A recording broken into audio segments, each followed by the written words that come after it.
not go back to sleep again, murmured Pharaoh. I will not. But it was warm and sunny, and soon he dropped off. 7 monstrous cows loomed out of the mist.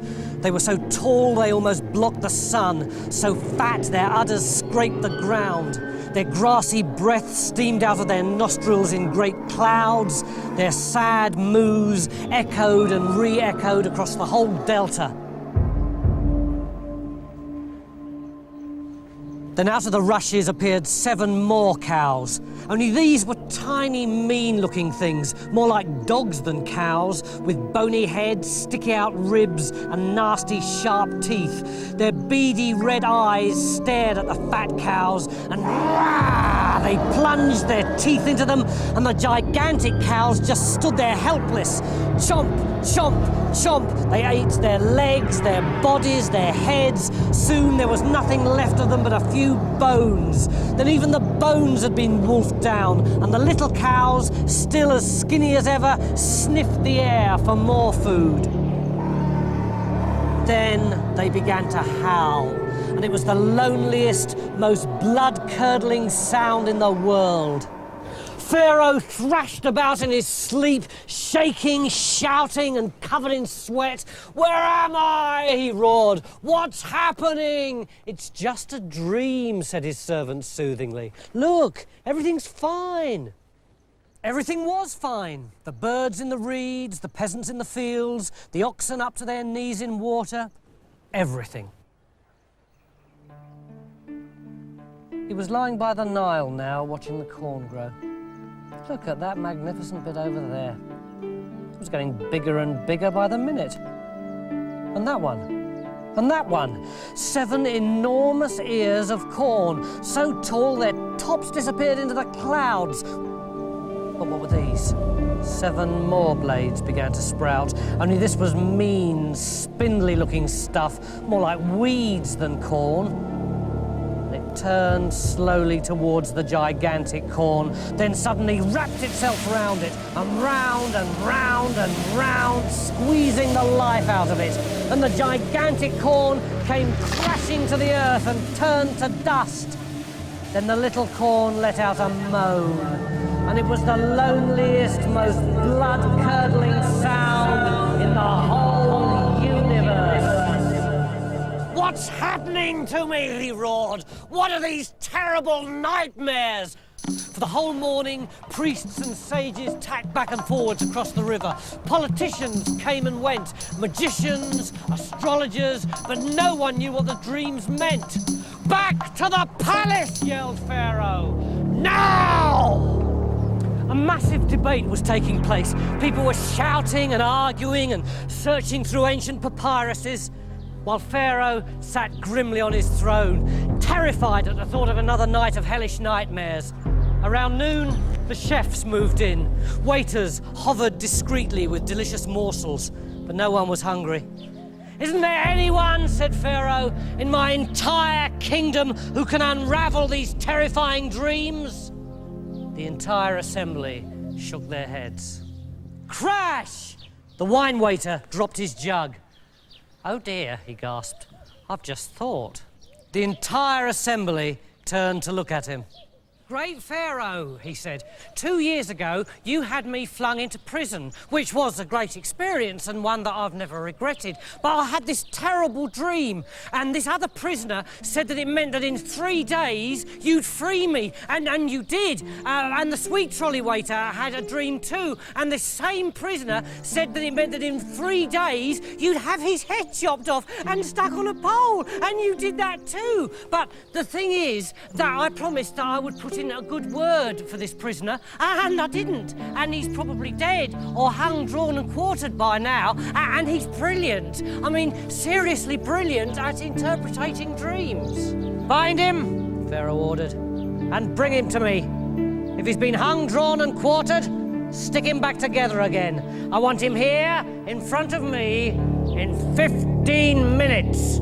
Whoosh! Joseph was whisked out of prison, dragged upstairs and out into the Egyptian sunlight, with a swarm of soldiers unlocking his chains, covering his face with shaving foam, shaving him, ripping off his old rags, measuring him up for a new suit, cutting it out, sewing it back on him, giving him a haircut, spraying his underarms with sweet-smelling spices. 14 minutes and 45 seconds later, the bundle of soldiers with Joseph in the middle raced up the steps and into the palace. Immediately, Pharaoh saw the stranger. He began to pour out his dreams. He just couldn't stop. Until finally, when he'd finished, "You know what these terrible nightmares mean, don't you?" "I don't," said Joseph. "But the God of my tribe does. He tells me." And he snatched the goblet from the startled Pharaoh's grasp, flung the wine on the floor, and peered deep into the dregs, which seemed to shimmer and glow like they were making some weird pattern. Then he closed his eyes and began to whisper. "This year will be the first of 7 years of plenty in the land of Egypt. Years of wealth and bounty that will seem like paradise. Then at the end of the 7th year, the famine will begin, and for 7 years there will be starvation and hardship and suffering across the face of the whole earth, and tens of thousands will die, and hundreds of thousands will wish they had never been born." A shiver ran through Pharaoh's body, because he knew that Joseph was right. Deep down, he'd known all along what would happen. "Help me," he whispered. "What can we do to stop this happening?" "There is nothing," said Joseph. "It has been foretold. It will come to pass." "Then we are doomed." "Not necessarily," said Joseph. "What you need is massive grain stores all over the country, and a network of blokes who collect everyone's corn in the good years and distribute it again in the bad years, and huge offices and secretaries and personnel officers and job descriptions and an equal opportunities policy. But most of all, what you need is someone to be in charge, someone who'll cut through all the red tape, someone who's a born leader." "But it would need someone superhuman," said Pharaoh. "Where would I find such a man?" Joseph didn't say a word. He just stared deep into Pharaoh's eyes. He might not have learned much while he'd been in prison, but he'd learned how to stop boasting. Suddenly, out of the ranks stepped Potiphar, the captain of Pharaoh's guard. "Great Pharaoh," he said, "I know just the man for the job, provided there aren't any women involved." At a stroke, Joseph became the second most powerful man in the whole of Egypt. He was chief private secretary, Lord High Chamberlain, commander of all the Pharaoh's armies.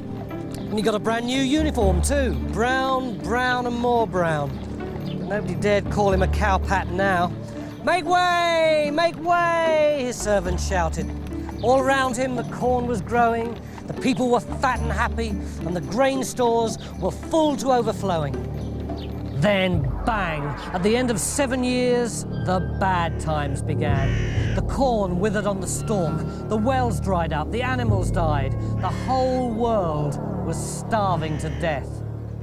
Only in Egypt, every morning and every evening, the people collected their rations and breathed a sigh of relief. 200 miles to the north, life was bleak. The nation of Israel was on the verge of extinction. Another year of this and they'd all be dead. Jacob called his people together and they gave him the few precious coins left in their possession. "This is our last hope," he said. "I'll send my sons into Egypt to buy corn. If they fail to return, then our God will have broken his word and turned his back on us, and our history will be at an end." And he kissed his sons and gave them the bag of money. "What about me, Dad?" said Benjamin. "You stay here, son. You're too young." "I'm 23, Dad," said Benjamin. "You're all I have left of your mother," said Jacob with tears in his eyes. "I couldn't bear to see you go." And the other sons headed off and went down into Egypt. The crowds were fantastic. Thousands and thousands of starving people streaming into Egypt from all over the world to buy food. There were money changers, traffic policemen, riot police, buskers, souvenir stalls. And the brothers might have thought their tribe god was powerful, but down here, 100-foot-high gods with dogs' heads, 200-foot-high gods with crocodiles' heads, 300-foot-high gods with heads like nothing you've ever seen before in your life. Ahead of them, the brothers could see a vast mountain of corn surrounded by security guards. A mile-long queue of people were waiting to pay their money and take their sacks. "This way, Reuben," yelled Simeon, "over here!" And he started to push his way through the crowd. High above the multitude, a great nobleman was absent-mindedly fingering the medals on his jacket while he checked a column of figures. The voice drifted towards him over the babble and he frowned. It seemed vaguely familiar, like something out of his half-forgotten childhood. Then it clicked. It was Simeon. Simeon who'd thrown him into a pit. Simeon who'd sold him as a slave. He scanned the crowd. He could see them all now. Issachar, Dan, Reuben, Gad, all 10 of his treacherous brothers. He dreamt of this moment all through those long years of captivity. And now it had arrived. Revenge was going to be very sweet indeed. Nearer and nearer the brothers edged towards the front of the queue. Their stomachs were rumbling, their mouths were watering. Now they handed over their money. Now their sacks were full of corn. They turned to go. They'd saved their nation from certain death. Stop! The whole crowd hushed. Standing high above them was the great nobleman, pointing imperiously.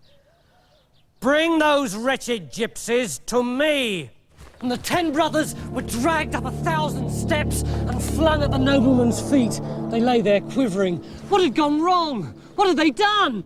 "You are spies," hissed Joseph. "No, we're not, great lord, I promise you," said Reuben. "We're just plain farmers and shepherds from the north. You are agents of a foreign power." "No, we're just ordinary people, simple folk. We've never done a bad thing in our lives." "Never?" "No, we're just 12 innocent Canaanite brothers." 12? Well, 10. One was too young to come and the other died years ago. How? Excuse me? How did he die? "Oh, it was an accident. Just an accident, nothing important." Nothing important. The words rang round and round in Joseph's head. "Guards," he said, "dig 10 deep pits and fling this scum into them. We'll show them how we treat foreign spies in Egypt. Tonight, they will spend shivering under the stars. Tomorrow, they will be stoned to death." All that night, the brothers lay shivering in the bottom of their pits. Then the sun came out, and soon they were howling and covered in sweat. The Egyptians peered down on them and started throwing garbage on them. Flies buzzed round them, and fleas and lice started to bite them. Then it was night again, and they were so cold they thought they'd freeze. Then day, then night, till on the evening of the 3rd day, they heard the sound of 1,000 marching feet and trumpets, and a great crowd loomed over them, and they thought, "This is it, we've had it now."